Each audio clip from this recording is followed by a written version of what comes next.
Não tenho intenção de cuidar de Pedrinho sozinha. É melhor enviá-lo para alguma instituição que resolva o problema.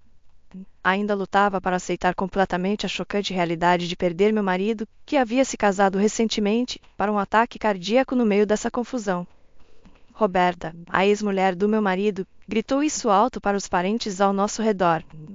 Nosso casamento durou apenas um mês e tudo que restou para mim foi Pedrinho, o filho do meu marido de seu casamento anterior. A mãe biológica de Pedrinho, Roberta, apareceu depois de muito tempo, mas Pedrinho nem sequer ergueu a cabeça, sentado quieto em uma cadeira no funeral. Os parentes, embora considerassem Pedrinho, mostraram uma atitude hesitante em relação a ele. No entanto, o comentário insensível de Roberta rapidamente mudou a atitude de todos. Eles começaram a especular que Pedrinho, sendo filho de uma mãe assim, também deve ter problemas. Logo alguém começou a fazer comentários estranhos sobre o futuro de Pedrinho. Quem vai cuidar de Pedrinho? O que você acha disso? Na sua casa, é impossível para nós, murmuravam as pessoas, priorizando sua própria conveniência. Levantei-me impulsivamente e fui até Pedrinho, olhando gentilmente para o rosto dele. Você está bem? Quer ir para outra sala para se acalmar um pouco? Você não precisa se segurar por mim. Eu vou para uma instituição, então não se preocupe. Senti uma dor no peito e, inconscientemente, abracei Pedrinho com força. Os olhares frios ao nosso redor pareciam perfurar minhas costas. Quando alguém disse em voz alta que considerar criar o filho de um marido falecido era loucura, a raiva surgiu dentro de mim. Segurando firmemente a mão de Pedrinho, levantei a voz em direção aos parentes hesitantes que observavam. Não importa o que alguém diga, vou criar este filho adequadamente. Ao declarar isso com firmeza, muitas pessoas no funeral olharam para mim com uma mistura de surpresa e dúvida. Então, um homem pequeno sentado em um canto da funerária limpou a garganta e caminhou lentamente na minha direção. Era meu pai, a quem não via há muito tempo. Você realmente está dizendo que vai criar essa criança sozinha? Sim, vou. Vou criar adequadamente o filho de Sam. Ele disse isso com firmeza enquanto agarrava o braço de Pedrinho, que estava quieto ao meu lado, e o levava para fora da funerária. Meu nome é Nathalie. Durante minha época na universidade, imaginei um futuro com ele, com quem tive um encontro fatal em um dia comum, sem significado especial. Ele me pediu em casamento. Suas palavras não tinham pompa e não eram particularmente românticas, mas a pequena flor que ele me deu era muito fofa e deixou uma impressão profunda no meu coração. Ele me entregou uma pequena flor branca em forma de estrela que encontrou em um estacionamento próximo. Quando recebi a flor, o leve cheiro de baunilha nos fez sorrir involuntariamente. Depois do pedido, não nos casamos imediatamente, mas depois de algum tempo, decidi visitar um ginecologista sozinha. Por que você não faz um exame? Cecília sugeriu quando estávamos discutindo o casamento. Foi o conselho dela que me trouxe aqui, sentada na calma e imaculada sala de espera do consultório do ginecologista, ao lado de uma mãe e sua filha, cuja interação capturou meu olhar distraído na sala de espera. Eu ouvi uma jovem mulher na casa dos 20 anos e sua mãe trocando uma conversa leve. Pelo que percebi da conversa delas, a jovem mulher estava prestes a se casar no próximo mês. Embora eu não tivesse a intenção de escutar, a voz da mãe estava um pouco mais alta, revelando que elas estavam ali para um check-up pré-nupcial, para saber se o casal conseguiria ter filhos no futuro. Apesar disso ser estranho, aparentemente era algo comum em famílias mais tradicionais e ricas. Eu também estava ali pelo mesmo motivo, tendo aceitado um pedido de casamento, mas senti um leve tremor de ansiedade. E se o exame de hoje revelasse algum problema? Como eu explicaria para ele? Observando a mãe e a filha animadas, me perguntei se, caso fosse encontrado algum problema no exame, elas ainda se casariam com quem amam. A sala de espera era iluminada pelo sol quente que entrava pelas janelas. Depois da minha consulta, observei a mãe e a filha saírem com sorrisos, e então chegou a minha vez. Ao sair após a minha consulta, o céu anteriormente claro se transformará em nuvens escuras, indicando uma chuva iminente. Algumas semanas depois, recebi os resultados do meu check-up. Os resultados revelaram que eu tinha dificuldade para conceber. Essa descoberta levou ao fim do meu relacionamento com ele. Nunca contei a ele o motivo. Na verdade, eu não queria. Não queria sua compaixão, nem estava particularmente ansiosa por filhos.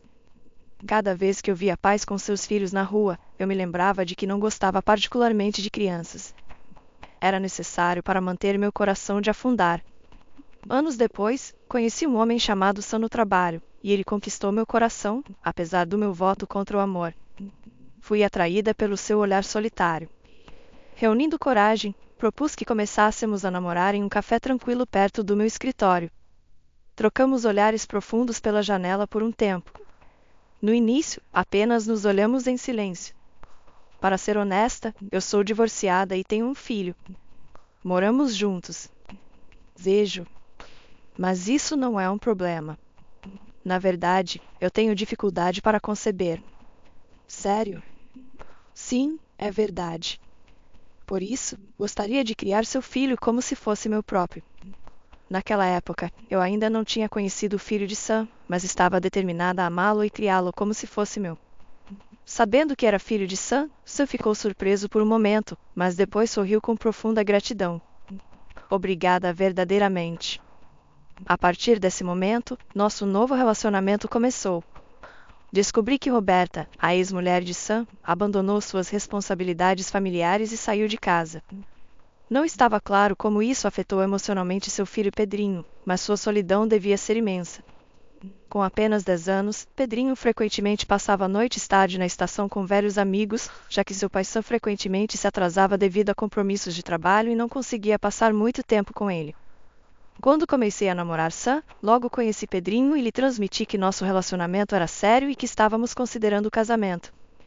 Depois disso, comecei a visitar a casa deles quase diariamente, preparando refeições para Pedrinho com todo o meu coração, preparando pratos que ele gostava cuidadosamente e fazendo-o feliz. Inicialmente hesitante, Pedrinho gradualmente se acostumou à minha culinária e começou a se abrir, mostrando seu lado inocente e infantil. Pedrinho, como está o jantar hoje? Está bom? Sim, está bom. Para reduzir as saídas noturnas de Pedrinho, ajustei meu horário de trabalho para garantir que pudesse cozinhar para ele à noite. Só apreciava profundamente meus esforços, e após um ano de namoro, decidimos nos casar. Com nosso casamento, me tornei legalmente mãe de Pedrinho e senti uma felicidade profunda. Nosso casamento era um assunto nosso, e como os pais de Sam já haviam falecido, não havia necessidade de informá-los. Apesar de não ter problemas sérios com meus próprios pais, nem de haver circunstâncias especiais, não os via há anos, criada por meu pai depois de perder minha mãe quando era jovem. Assenti pensativamente quando Pedrinho disse, um dia, gostaria de conhecer seu pai. Depois de casar, afeiçoei-me mais a Pedrinho, preparando-lhe várias refeições e esforçando-me para expressar minha maternidade sem uma mãe como modelo e com meu pai ocupado com o trabalho, raramente mostrava afeto. Ocasionalmente, jovens funcionárias da fábrica de vidro do meu pai vinham cuidar de mim, oferecendo conversa e refeições deliciosas. Minhas memórias de infância incluem os sons metálicos do vidro da fábrica nas proximidades até tarde da noite. Eu frequentemente ia à fábrica querendo ver meu pai e era repreendida. Escondida nas sombras, eu observava secretamente trabalhar. Quietamente, eu observava imerso na fusão do vidro no escuro fundo da fábrica. No canto da fábrica, havia um pequeno canteiro de flores com impressionantes flores brancas em forma de estrela. Lembro vividamente de colher uma e esperar em casa sozinha enquanto esperava o retorno de Sam à noite, enquanto Pedrinho dormia. O rosto do meu pai piscava na minha mente. O desejo de encontrá-lo novamente crescia, e eu queria apresentar Sam e Pedrinho a ele. Ansiava ver sua reação e sua expressão. Enquanto procurava o contato do meu pai no meu smartphone, um número desconhecido ligou, fazendo o telefone vibrar. Pressionando o botão de chamada e aproximando o telefone do meu ouvido, o mundo ao meu redor subitamente pareceu frio.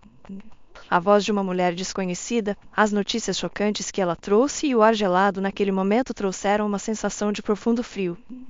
A ligação era sobre Sam perder subitamente a consciência no trabalho e ser levado às pressas para o hospital de ambulância. Eu estava em conflito sobre ir ao hospital, hesitando por causa de Pedrinho, que estava dormindo e não sabia o que havia acontecido. Aquela hesitação se tornaria mais tarde uma fonte de profundo arrependimento para mim. Apenas uma hora após ser levado ao hospital, recebi outra ligação informando que Sam havia falecido. Mais tarde, os médicos explicaram que um ataque cardíaco foi a causa, mas naquele momento os detalhes da sua morte pouco importavam para mim. O que eu queria saber não era a razão da morte de Sam, mas sim como Pedrinho e eu deveríamos viver sem ele. Apesar da morte de Sam, não consegui derramar uma lágrima. Tudo parecia repentino e irreal. Sem muito pensar, compareci à reunião com a funerária organizada pelo hospital e os preparativos para o funeral seguiram. Pedrinho, assim como eu, parecia ter perdido o senso de realidade. Ele sentou na cadeira da funerária como de costume, olhando fixamente para o chão como se nada tivesse acontecido. Então, uma mulher vestida de forma chamativa começou a circular pela funerária, conversando com os parentes de Sam e gradualmente causando uma pequena agitação. Embora eu não pudesse ouvir os detalhes das conversas, reconheci que a mulher era Roberta, a ex-mulher de Sam. Ela parecia estar indagando insistentemente sobre qualquer herança. Os parentes de Sam tentavam explicar, mas ouvi-os dizer que não havia nada disso. No meio desse intercâmbio, alguém parecia questionar o futuro de Pedrinho. Roberta gritou na funerária: "Não tenho intenção de cuidar de Pedrinho. Apenas o envie para alguma instituição. Isso é suficiente. Ele está profundamente machucado agora. Você pode parar de fazer comentários tão descuidados, por favor? Ah, então você é a nova esposa de Sam. Ouvi dizer que ele morreu logo depois que vocês se casaram. O que você vai fazer nessa situação? Você não tem parentesco sanguíneo com Pedrinho. E é impossível construir um vínculo parental em apenas um mês, certo?" Enquanto eu encarava Roberta em silêncio, ela deu de ombros com um sorriso sarcástico. "Você sabe, ainda é jovem. É melhor fazer uma escolha da qual não se arrependerá." Ela deixou essas palavras e desapareceu da funerária. Apesar de sua mãe biológica aparecer depois de tanto tempo, Pedrinho não ergueu a cabeça, continuando a sentar-se sem expressão. Inicialmente, as pessoas ao redor estavam simpáticas com Pedrinho, mas sua atitude começou a mudar após testemunharem o comportamento de Roberta. A suspeita de que Pedrinho, sendo filho de uma mãe assim, também poderia ter problemas, começou a se espalhar.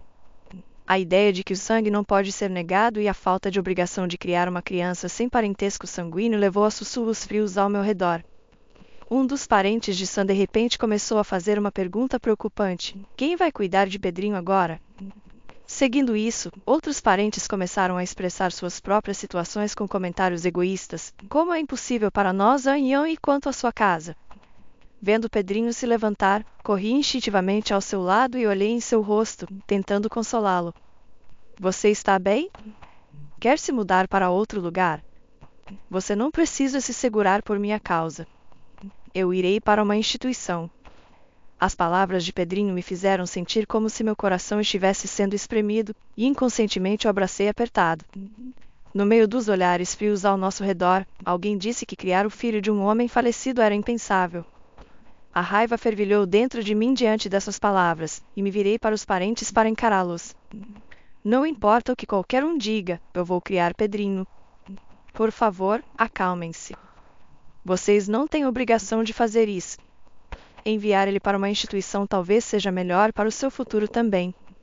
Fiquem quietos. Eu vou criar Pedrinho sozinha, adequadamente." Minha declaração firme deixou as pessoas na funerária me olhando surpresas. O que seria do futuro de Pedrinho se nós dois o deixássemos depois da morte de Sam? Eu não queria que Pedrinho sentisse a solidão que eu havia experimentado na infância. Naquele momento, um homem pequeno sentado na funerária limpou a garganta e caminhou na minha direção. Era meu pai, Theodore, a quem eu não via há muito tempo. Surpresa ao ver meu pai, encarei-o nos olhos. "Você realmente está dizendo que vai criar essa criança sozinha?" "Sim, estou. Farei o meu melhor para criar o filho de Sam." "Não seja ridícula. Você realmente entende a gravidade do que está dizendo?" "Parece que não." Com essas palavras, ele de repente agarrou o braço de Pedrinho, que estava ao meu lado, e o arrastou para fora da funerária. Os outros parentes só puderam ficar ali em espanto, assistindo-nos sair do estacionamento da funerária. Meu pai se virou para Pedrinho e disse: "Pedrinho, eu sou seu avô." "Sim, eu acho que sim." "Que tal vir para minha casa? Minha fábrica fica perto." "É um pouco barulhenta, mas isso te incomodaria?" Enquanto Pedrinho hesitava em como responder, meu pai se virou para mim e disse: "Nathalie, vamos para casa." Suas palavras implicavam que seria difícil para uma mulher sozinha criar uma criança e que seria melhor para nós retornarmos à nossa casa familiar. Depois do funeral, os outros parentes pararam de fazer comentários desnecessários para nós. Parecia ser um acordo não dito de que eles não queriam mais se envolver com Pedrinho e comigo. Apesar da minha forte vontade de criar Pedrinho sozinha, eu estava cheia de medo e incerteza por dentro. Pedrinho não havia derramado uma lágrima desde a morte de seu pai Sam. A realidade da morte de Sam ainda parecia inacreditável para mim, e meu luto permanecia enterrado profundamente dentro de mim. Então, meu pai se aproximou gentilmente de mim e perguntou com preocupação: "Você está bem?" Suas palavras romperam a barragem de emoções que eu havia segurado, e me vi abraçando meu pai, lágrimas fluindo incontrolavelmente, chorando intensamente como uma criança jovem. Pedrinho me observava silenciosamente à distância após esse episódio. Pedrinho e eu deixamos nosso apartamento e entramos no carro que meu pai trouxera para nos levar para nossa casa familiar. A vista do carro parecia melancólica, fazendo os dias passados com Sam parecerem distantes e envoltos em uma sensação de solidão. Ao chegarmos em nossa casa familiar, um novo capítulo de nossas vidas começou. Pedrinho, frequentando uma nova escola, parecia incapaz de se encaixar desde o primeiro dia. Fazer amigos leva tempo, eu o encorajava, enviando-o para a escola todos os dias. Comecei a trabalhar na fábrica de vidro do meu pai. Minha principal tarefa na fábrica era inspecionar a qualidade dos produtos de vidro acabados, examinando cuidadosamente e polindo cada item.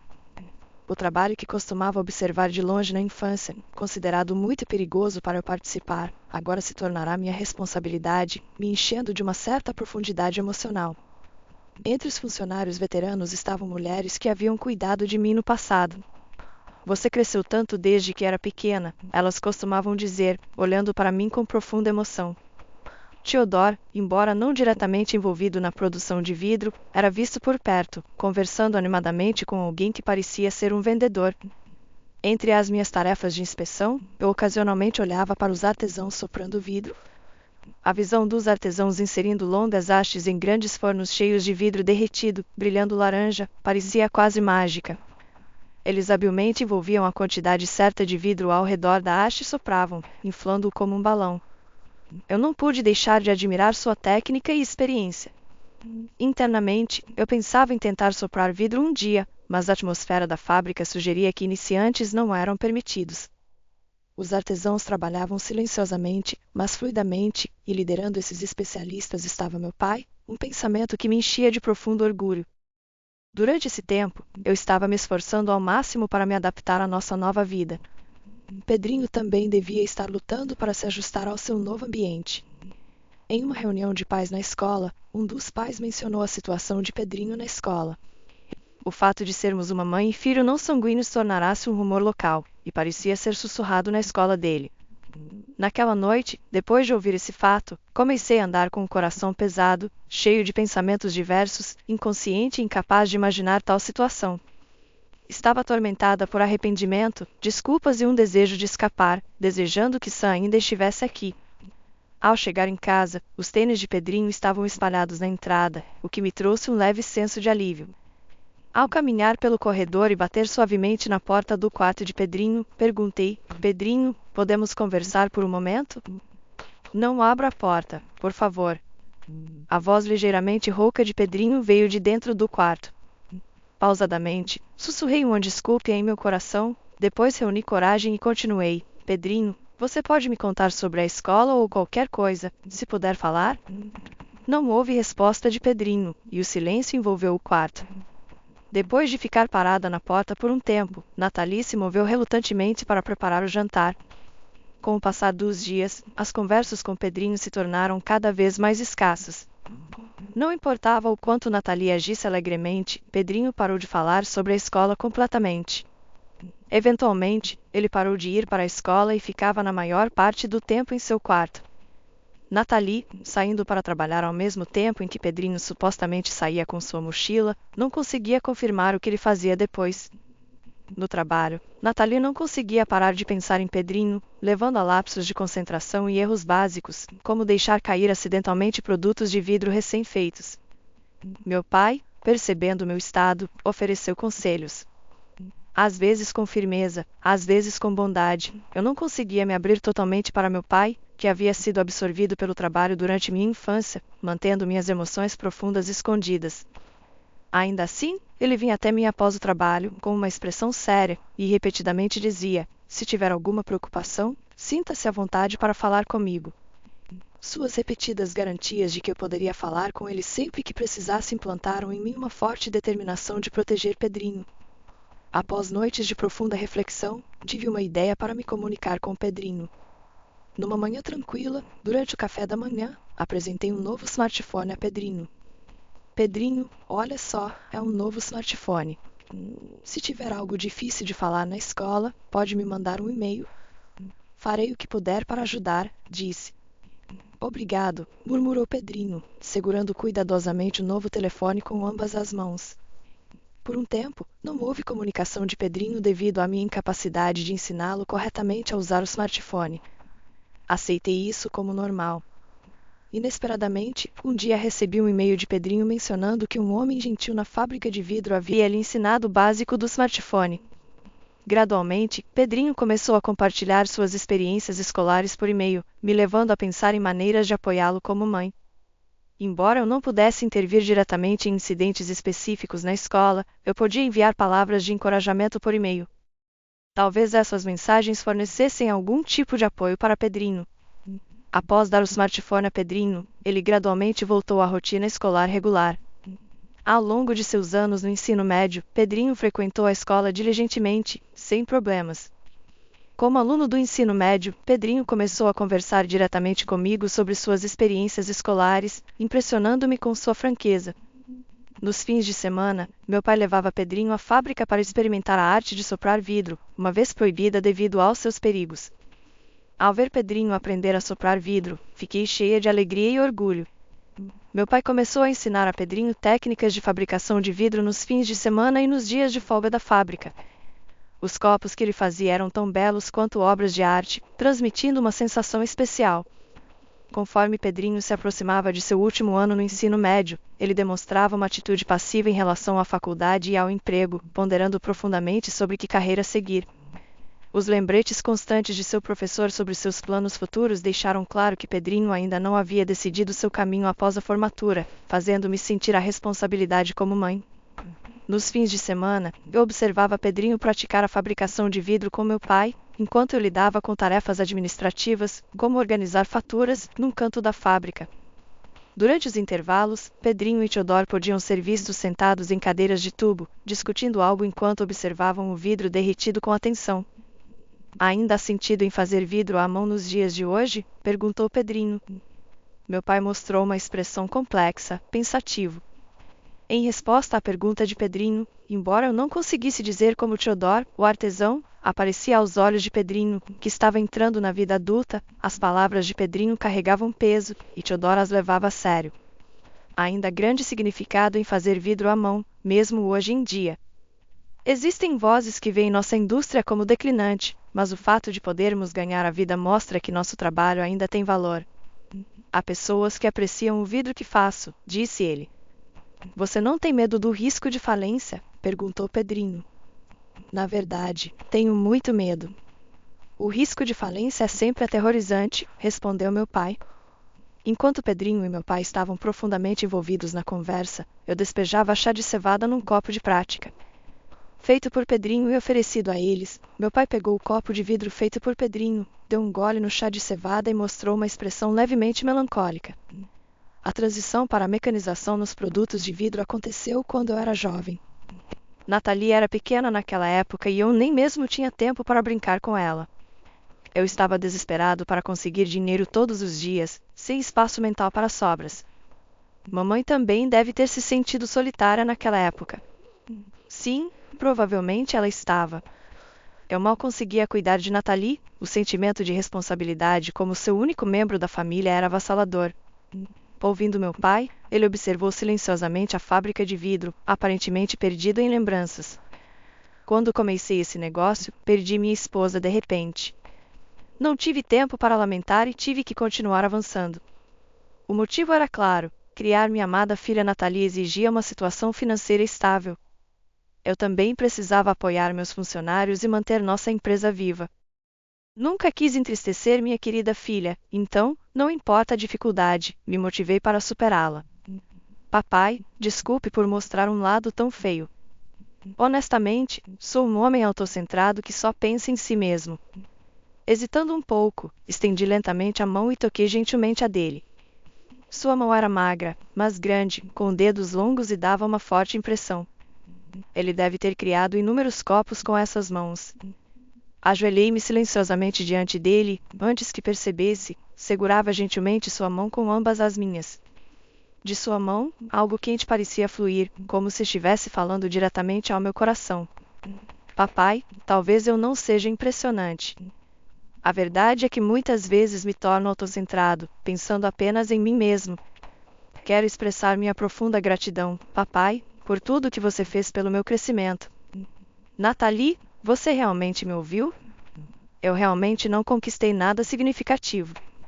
Apenas vivi desesperadamente, sentindo um profundo medo de me perder, tentando escapar desse medo. Não, isso não é verdade. Eu sempre senti isso. Sempre entendi profundamente meu pai, que trabalhava duro por mim. Muitas vezes, eu observava silenciosamente trabalhar diligentemente fora da fábrica, mantendo-me ocupado perto da entrada. Nosso pequeno canteiro de flores feito à mão, cheio de diversas flores durante o ano todo, sempre alegrava meus olhos. Então, um dia, um dos funcionários me contou algo. As flores, descobri, foram plantadas por meu pai. No começo, eu não conseguia acreditar que ele teria interesse em tais flores, mas depois entendi que ele as plantou todas para mim, provavelmente pensando que toda garota adora flores. Agora, aquele canteiro de flores não abriga mais as coloridas flores do passado. Quando a primavera trazia pequenas sementes que brotavam e floresciam em belas flores de estrela de Belém, o Pedrinho se formou no ensino médio e começou a trabalhar na fábrica de vidro de meu pai. Embora Theodore estivesse lidando com mais trabalho administrativo ultimamente, ele ainda visitava a fábrica ocasionalmente para se envolver na fabricação de vidro, observá-lo habilmente criar designs de vidro complexos como um mestre artesão era verdadeiramente um espetáculo de admirar. Tanto Pedrinho quanto eu admirávamos sua habilidade e paixão com reverência. À medida que o tempo passava, Pedrinho se casou com a filha de um dos parceiros comerciais de meu pai, e planos para construir uma casa duplex surgiram.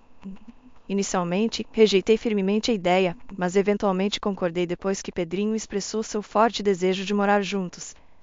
Quando propus a meu pai para se mudar conosco, ele, como de costume, brincou: "Não consigo dormir a menos que minha oficina esteja bem ao meu lado", e recusou a oferta. Então, um neto nasceu, e eu assumi o cuidado do bebê, permitindo que o ocupado Pedrinho tivesse um pouco de descanso. Andar com o bebê gentilmente embalado em meus braços tornou-se um momento precioso para mim. Era comum eu observar Pedrinho e seus colegas trabalhando na fábrica à distância. "Olhe, consegue ver aquele homem ali? É seu pai?" Eu gentilmente virava o rosto do bebê em direção a Pedrinho. O bebê, que observava quieto, de repente apontou para uma pequena flor estrela de Belém que florescia aos nossos pés. Essas delicadas flores em forma de estrela espalhadas pelo terreno da fábrica o encantaram, e ele começou a brincar, tocando-a suavemente, depois que o coloquei no chão. "O que está fazendo?" "Tenha cuidado, é perigoso", Pedrinho chamou, ao retornar da fábrica. Observando seu filho com uma mistura de seriedade e profundo afeto, ao ver o sorriso caloroso dele, reafirmei minha resolução em meu coração de cuidar e proteger essa preciosa vidinha para sempre.